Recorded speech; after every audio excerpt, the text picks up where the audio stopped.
Hey everybody, it's Raw Daisy Vibes here.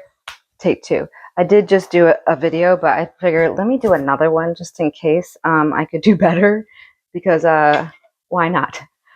So I have been off YouTube for 7 months now, way too long to even be able to build a following, and it's definitely not consistent, which is something I struggle with. Sometimes I have a desire for something, and then I do it a little bit, like, and then I'm like, and then I come back to it, go, go, go.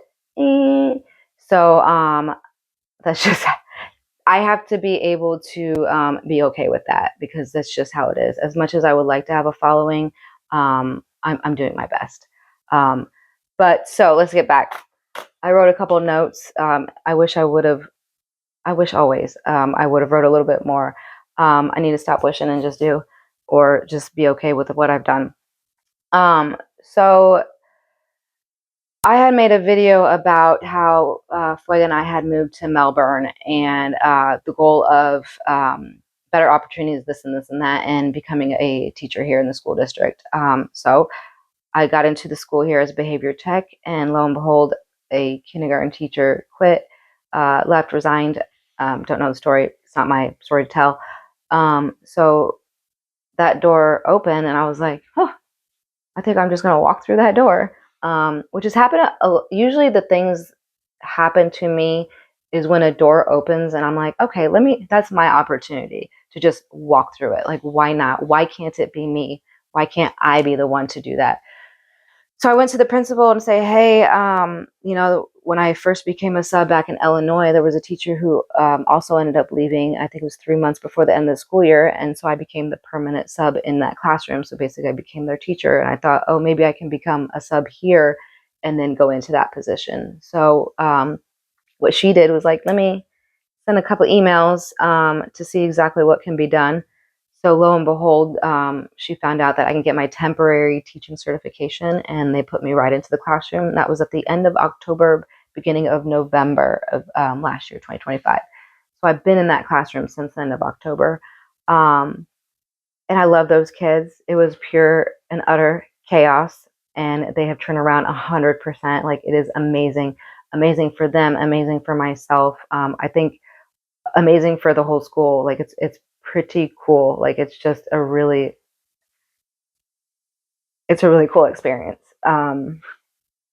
Yeah. So that happened. So I'm currently working on getting my teaching certification.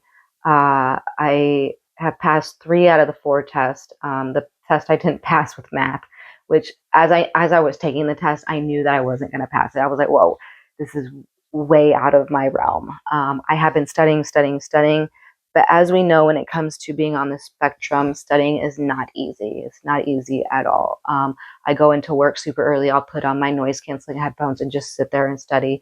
But math to me is like a foreign language, literally a foreign language, like wow, wow, wow, wow, wow. Like, I have no idea like what it means. So at this point, I'm just kind of memorizing things. Fuega's given me some tips and acronyms to help me with some of the things as well.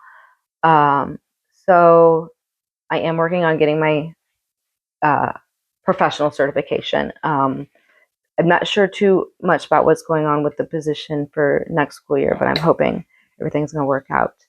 But either way, that door opened, and I knew that I was going to be nervous, and it was going to be a lot, and it's going to be a lot of stress on myself, and also on my daughter. There was a bird that just flew by, squirrel.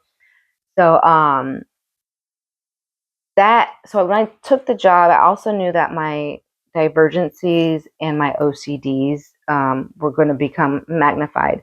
But one thing that I was very clear when I took the job as a behavior tech is that I told them I am on the spectrum. I have ADHD. I have a little bit of autistic traits. So I was just very verbal about that.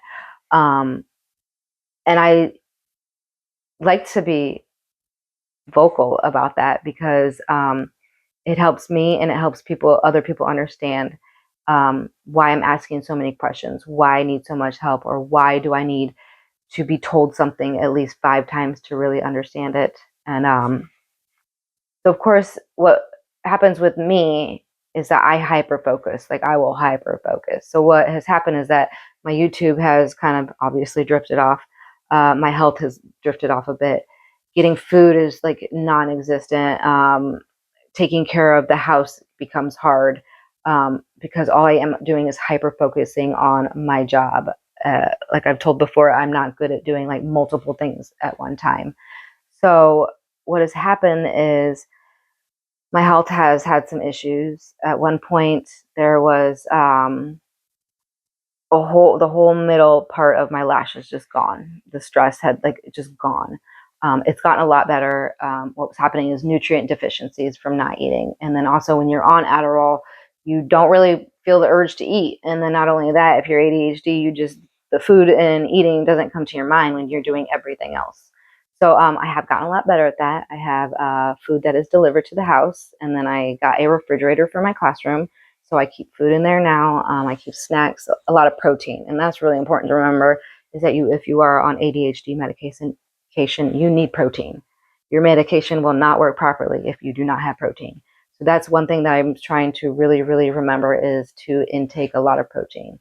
Um, so I am seeing my doctor that I was seeing in Winter Garden, uh, and I'm actually getting blood work tomorrow. I'm super excited. So we'll just do the hormones, because also I'm almost 43, so things are changing. So I get hormones. I'm going to get allergy tested, along with like nutrient deficiencies and all of those other things, to see exactly what's going on with my body at the moment. And not only that, is I've had some issues with uh, digestion again. So I've kind of gotten, I've gone gluten free as much as possible. And I actually went back and looked at my old blood work from 2018, when I dropped to like 90 pounds because I couldn't eat anything, because it was just not, it was coming out of me. And I found out that I had the celiac disease gene. So I will also be tested to see for sure if I have that. Because I'm the type of person, like, I want the root cause. I want to know exactly, do I have this? Is it a sensitivity, or is it the actual disease? Because then I can live my life the way I need to live it, um, and stay away from things that aren't going to work for me. But going back, so I took the job, and the class, it was chaotic, but they're so much better, and I love it. And we've become a classroom family. Like, those kids, like, we're a classroom family. It's pretty awesome. And like I've said, I've been open about my divergencies and asking for help. There's been days where I've cried or I felt overwhelmed. There was one day where I was at the very beginning, there was like 5 people coming in the room, and I was like, oh, I just started crying, and they're like, what's wrong? And I was like, this is just a lot for me. It's overwhelming. But then I was just able to explain how I feel and like how I process things. So it's pretty cool how everyone is very supportive and understanding. Um, and then what else did I write about? Oh, a big thing. Like I've talked about, my YouTube channel is about being neurodivergent, and now being a teacher, and teaching is such a big part of my life. My classroom is built for neurodivergency. I keep the lights low. We have lamps here, lamps there, different colored lighting. The sound bowl music is always playing. I have one kid that, like, at the very beginning, he was like, Miss T, it's so peaceful in here. Like, oh, I just love that. It just melts my heart. Like, when they come in and they just feel like at ease. And just like I said, we're just a classroom family. It feels so good. It's so good. And I've seen them grow, and I've grown, and we've all grown together. And that's another thing, is I'm so open and honest with my class as well. Is like, oh, Miss T sometimes has a hard time with this or that. And they're like, it's okay, Miss T. It's okay. We make mistakes. We all make mistakes. And they're just so supportive, and I love them all.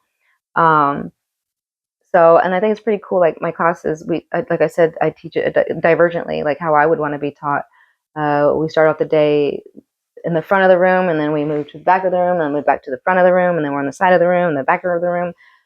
So we're constantly moving, and I try to tell them, like, pretend I'm your YouTube. Like, I am your YouTube channel for the entire day. You're just scrolling Miss T channel. They think that's pretty funny. But one of the big things I've had to remember is, like, progress, not perfection. And that was a big thing. My principal has said to me, and even when I went to the teacher training academy, that was one of the things that they had talked about, is progress, not perfection. Because within all of this, my OCD has really come out, like wanting to be perfect, wanting it to be like this, making sure my classroom looks like perfect, having everything super organized, but also realizing, like, as a that's just not possible. it just, it's too wild of a job. Like there's so many factors. And that was something I didn't really realize. I knew it was a lot of work, and I knew there was a lot of the background things that I didn't really know about that I do now. And that for me is the most overwhelming part. The classroom management, not an issue. Love it. I have no problem with that. The teaching, no problem. Not at all.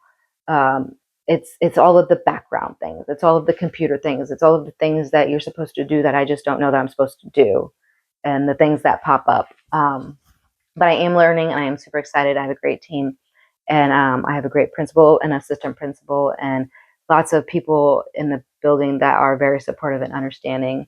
And my mentor is awesome too. I love her so much. So it's been just a different experience. I'm super excited, but I'm trying to get back onto my YouTube channel. We have about, I think, 20 days left of school. So I will be able to do more with my YouTube channel, and hopefully do more like outside things, like going to farmers markets, thrift shops, just showing around Melbourne, and different things that I like to do, beach activities. And I'm supposed to hopefully be teaching spin classes soon in the summer. Excited to get back into that, into the fitness realm, which is something I've talked about. Because over the summer, I love having my summers off. Love it, love it. I've had summers off probably like forever.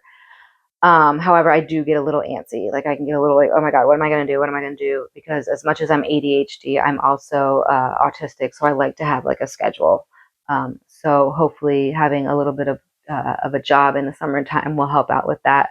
Um, so hopefully you guys will stay tuned, and, follow me on this journey that I'm always on. And I hope you enjoy this little clip. And don't forget to like, comment, and subscribe. Share with your friends so they can subscribe.